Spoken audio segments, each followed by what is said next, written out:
وعلم آدم الأسماء كلها ثم عرضهم على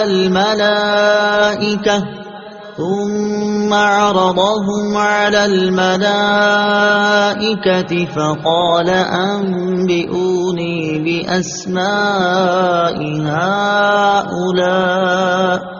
فقال أنبئوني بأسماء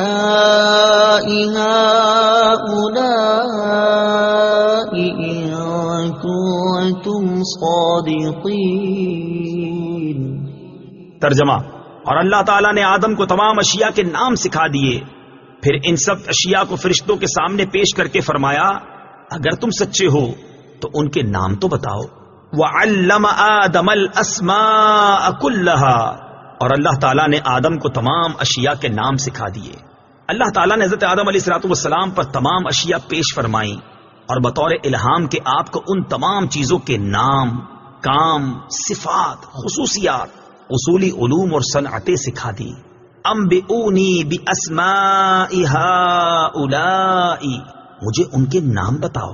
تفسیر صراط الجنان میں ہے تمام چیزیں فرشتوں کے سامنے پیش کر کے ان سے فرمایا گیا کہ اگر تم اپنے خیال میں سچے ہو کہ تم سے زیادہ علم والی کوئی مخلوق نہیں اور خلافت کے تم ہی مستحق ہو تو ان چیزوں کے نام بتاؤ، کیونکہ خلیفہ کا کام اختیار استعمال کرنا، کاموں کی تدبیر کرنا اور عدل و انصاف کرنا ہے، اور یہ بغیر اس کے ممکن نہیں کہ خلیفہ کو ان تمام چیزوں کا علم ہو جن پر اسے اختیار دیا گیا ہے اور جن کا اسے فیصلہ کرنا ہے۔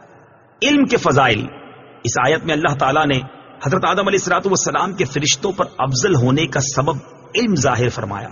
اس سے معلوم ہوا کہ علم خلوتوں اور تنہائیوں کی عبادت سے افضل ہے۔ ابن ماجہ کی حدیث ہے، حضرت ابو ذر رضی اللہ تعالیٰ عنہ فرماتے ہیں حضور پر نور صلی اللہ تعالیٰ علیہ وسلم نے مجھ سے ارشاد فرمایا، اے ابو ذر رضی اللہ تعالیٰ عنہ، تمہارا اس حال میں صبح کرنا کہ تم نے اللہ تعالیٰ کی کتاب سے ایک آیت سیکھی ہو، یہ تمہارے لیے 100 رکعتیں نفل پڑھنے سے بہتر ہے، اور تمہارا اس حال میں صبح کرنا کہ تم نے علم کا ایک باب سیکھا ہو جس پر عمل کیا گیا ہو یا نہ کیا گیا ہو تو یہ تمہارے لیے 1000 نوافل پڑھنے سے بہتر ہے۔ حضرت حذیفہ بن یمان رضی اللہ تعالیٰ عنہ سے روایت ہے، نبی اکرم صلی اللہ تعالیٰ علیہ وسلم نے ارشاد فرمایا، علم کی فضیلت عبادت کی فضیلت سے زیادہ ہے، اور تمہارے دین کی بھلائی تقوی اختیار کرنے میں ہے۔ انبیاء علیہ السلام فرشتوں سے افضل ہیں۔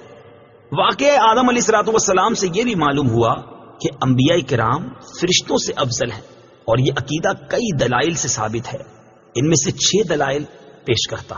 نمبر 1، حضرت آدم علیہ السلام کو اللہ تعالیٰ نے اپنا خلیفہ بنایا، اور یہ اس بات کی دلیل ہے کہ وہ فرشتوں سے افضل ہیں، کیونکہ ہر شخص یہ بات اچھی طرح جانتا ہے کہ بادشاہ کے نزدیک لوگوں میں سب سے بڑے مرتبے والا وہ شخص ہوتا ہے جو ولایت اور تصرف میں بادشاہ کا قائم مقام ہو۔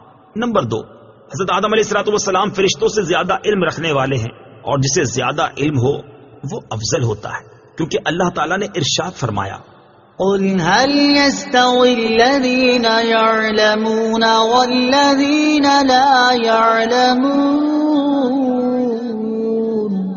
ترجمہ: تم فرماؤ کیا علم والے اور بے علم برابر ہیں؟ نمبر 3، اللہ تعالیٰ نے فرشتوں کو یہ حکم دیا کہ وہ حضرت آدم علیہ السلام کو سجدہ کریں۔ اس سے معلوم ہوا کہ وہ فرشتوں سے افضل ہیں، کیونکہ سجدے میں انتہائی تواضع ہوتی ہے، اور کسی کے سامنے انتہائی تواضع وہی کرے گا جو اس سے کم مرتبے والا ہو۔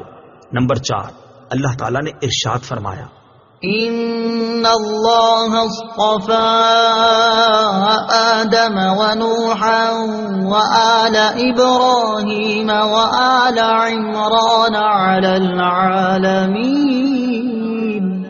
ترجمہ: بے شک اللہ نے آدم اور نوح اور ابراہیم کی اولاد اور عمران کی اولاد کو سارے جہان والوں پر چن لیا۔ اس کا معنی یہ ہے کہ اللہ تعالیٰ نے ان انبیاء کرام علیہ السلام کو تمام مخلوقات پر چن لیا، اور چونکہ مخلوقات میں فرشتے بھی داخل ہیں اس لیے ان پر بھی ان انبیاء کرام علیہ السلام کو چنا گیا، لہٰذا وہ فرشتوں سے افضل ہوئے۔ نمبر 5، اللہ تعالیٰ نے اپنے حبیب صلی اللہ تعالیٰ علیہ وسلم کے بارے میں ارشاد فرمایا، وما أرسلناك إلا رحمة للعالمين۔ ترجمہ، اور ہم نے تمہیں تمام جہانوں کے لیے رحمت بنا کر ہی بھیجا، اور چونکہ عالمین میں فرشتے بھی داخل ہیں اس لیے رسول کریم صلی اللہ تعالی علیہ وسلم ان کے لیے بھی رحمت ہوئے، اور جب آپ صلی اللہ تعالی علیہ وسلم فرشتوں کے لیے رحمت مطلق ہیں تو یقیناً ان سے افضل بھی ہیں۔ نمبر 6، حضرت ابو سعید خدری رضی اللہ تعالی عنہ سے روایت ہے، نبی کریم صلی اللہ تعالی علیہ وسلم نے ارشاد فرمایا، میرے 2 وزیر آسمانوں میں ہیں اور 2 وزیر زمین میں ہیں۔ آسمانوں میں میرے 2 وزیر حضرت جبرائیل اور حضرت میکائیل علیہم السلام ہیں، اور زمین میں میرے 2 وزیر حضرت ابوبکر صدیق اور حضرت عمر فاروق رضی اللہ تعالی عنہما ہیں۔ اس حدیث سے معلوم ہوا کہ حضور پرنور صلی اللہ تعالی علیہ وسلم بادشاہ کی طرح ہیں، اور حضرت جبرائیل اور حضرت میکائیل دونوں ان کے وزیروں کی طرح ہیں، اور چونکہ بادشاہ وزیر سے افضل ہوتا ہے اس لیے ثابت ہوا کہ حضور پرنور صلی اللہ تعالی علیہ وسلم فرشتوں سے افضل ہے۔